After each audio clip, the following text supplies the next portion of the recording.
नमस्ते दोस्तों, स्वागत है आपका सिंपल लॉजिकल लर्निंग में। हम टैक्स की चर्चा कर रहे हैं।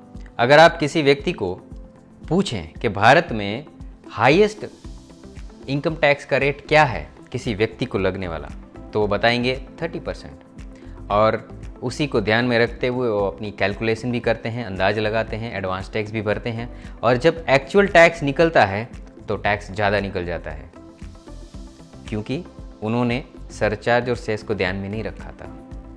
और इसी तरह से टैक्स का रेट, बेसिक रेट 20%, 30%, 25% ऐसे राउंड होते हैं, पर जब उसके ऊपर सरचार्ज और सेस लग जाता है तो वो फिगर पॉइंट में आ जाता है। जैसे 30% कई बार हो जाता है 42.744, तो ये पॉइंट में फिगर हो जाता है। तो क्या सरकार हमारी कैलकुलेशन को टेस्ट करने के लिए ऐसा फिगर बनाती है, या इसके पीछे और कोई कारण है? अगर टैक्स बढ़ाना ही है तो बेसिक रेट बढ़ा देते।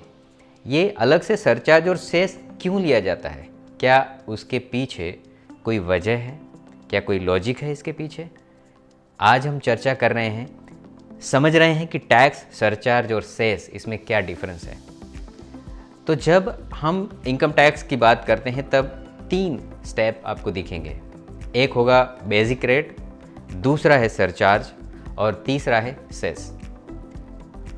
ये तीनों के डिफरेंस को हम समझें तो सबसे पहला डिफरेंस निकल के आता है कि बेसिक टैक्स रेट है वो लगता है इनकम के ऊपर, माने वो इनकम पे लगता है इनकम टैक्स। सरचार्ज जो है वो लगता है टैक्स पर, और सेस भी टैक्स पर लगता है, वो डायरेक्ट इनकम पे नहीं लगता। अगर आपको टैक्स बनता है भरने के लिए तभी सरचार्ज और सेस लगता है। तो इनकम टैक्स, इनकम आपकी है तो उसके ऊपर डायरेक्ट लगता है, और सेस और सरचार्ज दोनों टैक्स ऑन टैक्स है, वो इनकम पे नहीं लगते। ये पहला डिफरेंस है। दूसरा डिफरेंस देखें, बहुत महत्वपूर्ण डिफरेंस है। आर्टिकल 270 हमारे कॉन्स्टिट्यूशन का है, वो कहता है कि केंद्र सरकार जितनी टैक्स के द्वारा इनकम कमाती है वो उनको राज्यों में बांटनी होगी, उसका हिस्सा।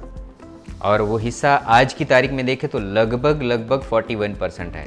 ये हमारा वित्त आयोग डिसाइड करता है कितने परसेंटेज स्टेट को बांटना है, और करंट में वो 41% है। तो जितनी टैक्स के द्वारा इनकम आती है वो सारी इनकम में से 41% राज्यों को बांटनी होती है।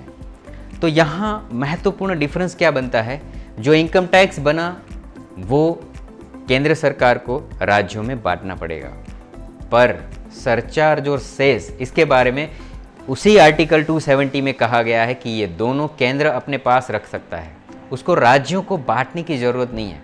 इसलिए ये क्या हो जाता है, केंद्र का ही एक इनकम का डायरेक्ट सोर्स बन जाता है, इसमें से राज्यों को कोई शेयर नहीं मिलता। और इसीलिए कई बार राज्य हमेशा से इनफैक्ट ये मांग करते आए हैं कि सेस और सरचार्ज को आप बंद करो, मत लो, क्योंकि हमें लगता है कि ये इतना छोटा सा रेट है, इससे क्या फ़र्क पड़ेगा। पर आप जब आंकड़ों को देखेंगे तो आप पाएंगे 2021 में सिर्फ इनकम टैक्स के द्वारा सरचार्ज और सेस का कलेक्शन 1 लाख करोड़ से ज़्यादा था। वो पूरा केंद्र सरकार के हाथ में रहा, राज्यों को इसमें से कोई हिस्सा नहीं मिलता। और इनफैक्ट आज सरचार्ज और सेस जो इनकम टैक्स पे लगता है, उसके अलावा भी वो सारे सरचार्ज और सेस को जोड़ें तो टोटल 9 प्रकार के हैं, और वो सबकी गिनती करें, सबका जोड़ लगाएं तो अंदाज ये है कि 3.5 लाख करोड़ से भी ज़्यादा ये इनकम बन जाएगी। तो राज्यों को तो ये चुभता है, वो नहीं चाहता कि ये बना रहे और सरकार इसको कलेक्ट करे। तो ये दूसरा डिफरेंस है उसके डिस्ट्रीब्यूशन पर। केंद्र इनकम टैक्स जो है वो राज्यों में बांटना होता है उसका थोड़ा सा हिस्सा, पर सेस और सरचार्ज केंद्र सरकार के पास ही रहता है। दूसरा हम देखें पर्पस, तो इनकम टैक्स का डेफिनेटली पर्पस ये है कि केंद्र सरकार की आय बढ़े, केंद्र सरकार को इनकम मिले और वो अपने डेवलपमेंट के लिए उसका यूज़ करे। पर सरचार्ज जो है उसका पर्पस ये है कि जो व्यक्ति ज़्यादा इनकम कमाता है उसके पास से थोड़ा ज़्यादा टैक्स कलेक्ट किया जाए, और इसीलिए इसको प्रोग्रेसिव टैक्स कहेंगे। और आप आज के करंट स्लैब देखेंगे तो पता चलेगा कि 50 लाख से कम इनकम है अगर आपकी, तो आपको सरचार्ज नहीं लगता। 50 से 1 करोड़, 1 से 2, 2 से 5, इस तरह से आज सरचार्ज का स्लैब बना हुआ है। पर्पज़ ये है कि जो व्यक्ति ज़्यादा कमाता है उसके पास से थोड़ी इनकम ज़्यादा ले ले, उसके पास से थोड़ा टैक्स ज़्यादा ले लिया जाए, और जो व्यक्ति कम कमाता है उसके पास से ज़्यादा ना लिया जाए। और सेस जो है वो सब पे लगता है। तो सेस का पर्पस आप देखेंगे तो जब भी सेस लिया जाता है उसका पर्पस डिसाइडेड है। जैसे आज हेल्थ एंड एजुकेशन सेस लगता है तो इसको सरकार यूज़ भी हेल्थ और एजुकेशन पे ही करेगी। तो इसका पर्पस स्पेसिफिक डिसाइडेड होता है कि इसी पर्पस के लिए इसको कलेक्ट किया जाता है। ये पर्पस पूरा हो जाए तब ये बंद हो जाता है। तो सरचार्ज का पर्पस है ज़्यादा इनकम वालों के पास से ज़्यादा टैक्स लिया जाए। सेस का पर्पस है किसी स्पेसिफिक पर्पस के लिए एक फंड क्रिएट किया जाए, और इनकम टैक्स का पर्पस नॉर्मल सरकार की इनकम बने। तो ये उद्देश्य 3 टैक्स का अलग अलग रहता है। चौथा हम देखें तो देखते हैं इनकम टैक्स है वो परमानेंट है। सरचार्ज और सेस परमानेंट नहीं है, क्योंकि उसके पीछे थोड़ा सा पर्पस लगा हुआ है।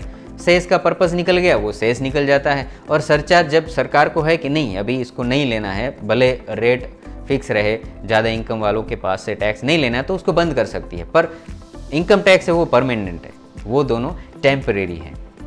और एक महत्वपूर्ण कारण आप देखेंगे, इसका सीक्वेंस समझना बहुत ज़रूरी है। इनकम टैक्स जो है वो इनकम पे लग जाता है। सरचार्ज जो है वो इनकम टैक्स निकालने के बाद, माने इनकम टैक्स पे लगता है, इनकम पे नहीं लगता, तो इनकम टैक्स पे सरचार्ज लग जाता है। और सेस जो है वो इनकम टैक्स प्लस सरचार्ज दोनों को जोड़ने के बाद सेस लगाया जाता है। हाँ, ऐसा हो सकता है कि किसी व्यक्ति की इनकम 50 लाख से कम है, या जो भी, ये तो अभी की स्लैब रेट है, कल उठ के ये चेंज भी हो सकती है। तो किसी को अगर सरचार्ज नहीं लगता तो पहले इनकम टैक्स कैलकुलेट किया जाता है, सरचार्ज नहीं लगेगा तो इस टैक्स पे सेस लग जाएगा। सेस हर एक व्यक्ति पे लगता है, सरचार्ज के लिए है कि इनकम ज़्यादा है तो लगेगा, इसीलिए इसको प्रोग्रेसिव जैसे हमने बात करी। तो ये एक पर्पस हो गया कि सीक्वेंस ये हो गया कि टैक्स, फिर इसके ऊपर सरचार्ज और सेस। टैक्स सरचार्ज नहीं है तो सीधा उसके ऊपर सेस लग जाता है। और आज हम करंट रेट की बात करें तो इनकम टैक्स के जो रेट हैं वो 5% से लेकर 30% है। इंडिविजुअल की हम बात कर रहे हैं तो 5 से लेकर 5, 10, 15, 25, 30 ऐसे अलग अलग स्लैब हैं। सरचार्ज के जो रेट हैं वो है 10% से लेकर 37% तक, 10, 15, 25, 37, और सेस फिक्स है 4%। तो इस तरह से टैक्स, सरचार्ज और सेस में डिफरेंस है। सम अप करें तो डिफरेंस डिस्ट्रीब्यूशन का मूल रूप से है। राज्यों को सरचार्ज और सेस का हिस्सा नहीं मिलता है। दूसरा, सरचार्ज प्रोग्रेसिव है, हायर इनकम वालों के पास से लिया जाता है। सेस है वो स्पेसिफिक पर्पस के लिए ही लिया जाता है। सेस इनफैक्ट आप देखेंगे अपने कृषि कल्याण सेस और अलग अलग स्वच्छ भारत सेस और अलग अलग नाम आपने सुने होंगे। तो इस तरह से अलग अलग पर्पस के लिए सेस लिया जाता है। तो ये बेसिक डिफरेंस था टैक्स, सरचार्ज और सेस का। जब भी आप ये शब्द सुनेंगे तो आपको ये ध्यान रहेगा कि एग्जैक्टली ये क्यों लगाया गया है, किस तरह से लगता है, उसका सीक्वेंस क्या है। तो आशा है आपको इस विषय में थोड़ी गहराई से बात पता चली होगी।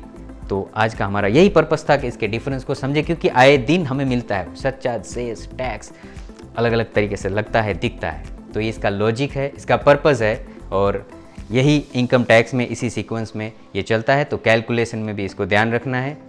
तो आज का विषय यही था, डिफरेंस को समझाना। हमें आशा है ये विषय को हम समझा पाए होंगे।